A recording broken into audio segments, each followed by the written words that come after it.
So this is chapter 22. Author's note. All right, longest chapter yet. What?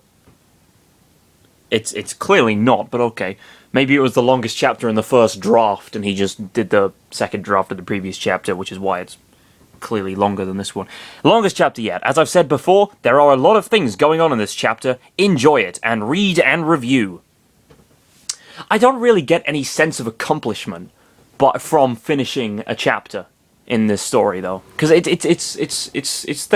the thing, because they're all such wildly different lengths that there's not really any sense of achievement that comes from just finishing a chapter, because it's like it's more just a sort of bitter acceptance at this point, you know.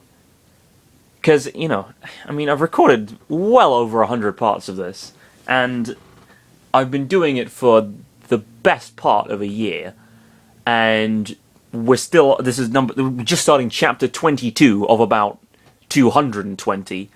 It's whatever. Chapter 22, The 5 Remaining Bombs versus a not Primate General, also known as, in the drop-down box, Teaming Up with Thugs. Corneria, North Side. Star Fox Space Armada, music, fuck you. As Fox and Krystal continued their way to the north with the bomb deactivator, Slippy, in hand, because it's named after Slippy apparently, in hands, a horde of primates and aporoids surrounded them. However, Krystal was already prepared with a Gatling gun. Alright, a Gatling gun. Fox, who was astonished by this, watched how Krystal was wiping out all of them. Krystal, when did you get that Gatling gun? Fox asked. I always search for weapons laying around, Fox. Not like you, who always use a blaster, Krystal said. Fox looked at his blaster and he shook in embarrassment. With just one shot, any aporoid or primate were instantly killed. Never underestimate the power of a Gatling gun. And much for Fox's dismay, Krystal's Gatling gun was full of shots, leaving the leader of the Star Fox team in shame. Oh, you're getting cucked. You're getting, emasculated, bro. You're not going to be able to screw her too good with that tiny dick of yours. Mind you, actually, yeah, the blaster he's using isn't that big, so I can't use a compensating joke.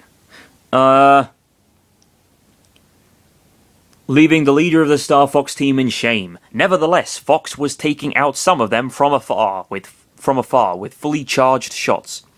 While they were shooting with their guns, Fox approached to Krystal. So, Krystal, I've been wondering. Yeah? Krystal asked. When all of this war is over, I'm hearing. Well, Fox blushed a little. Somehow, the talk with Tricky in Soria, I presume that's also someone else from Star Fox Adventures. The talk from Tricky in Soria gave Fox the sudden urge to ask Krystal for a date.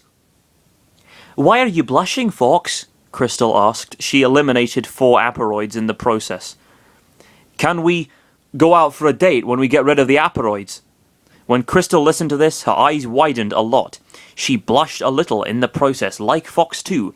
Did Fox just ask for a date? A moment ago? I don't know why there's an ellipsis there. Sorry, but I think I heard you wrong. Did you just ask me for a date? Krystal asked, waiting for Fox's reply.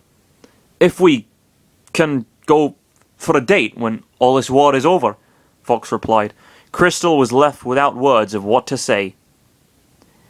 I'll think of that later, she said, running to the north in a hurry.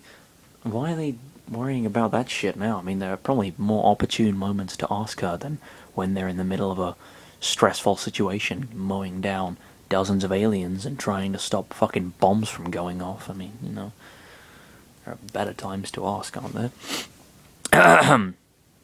there? She said, running to the north in a hurry. Fox sighed and placed his hand in his forehead. You're an idiot, Fox. Asking her that in a time like this? Yeah, that's what I was thinking. Why didn't I ask her in the Great Fox then? Yeah, exactly. Fucking idiot. He shook his head and followed Krystal. Their objective was just above a building, which was guarded by many primates and aporoids again.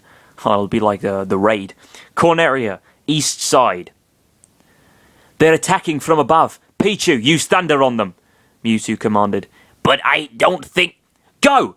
Mewtwo threw Pichu through the air with his psychic powers. Somehow Pichu knew what was Mewtwo's plan. He casted a thunder above the flying Aporoids, which destroyed them.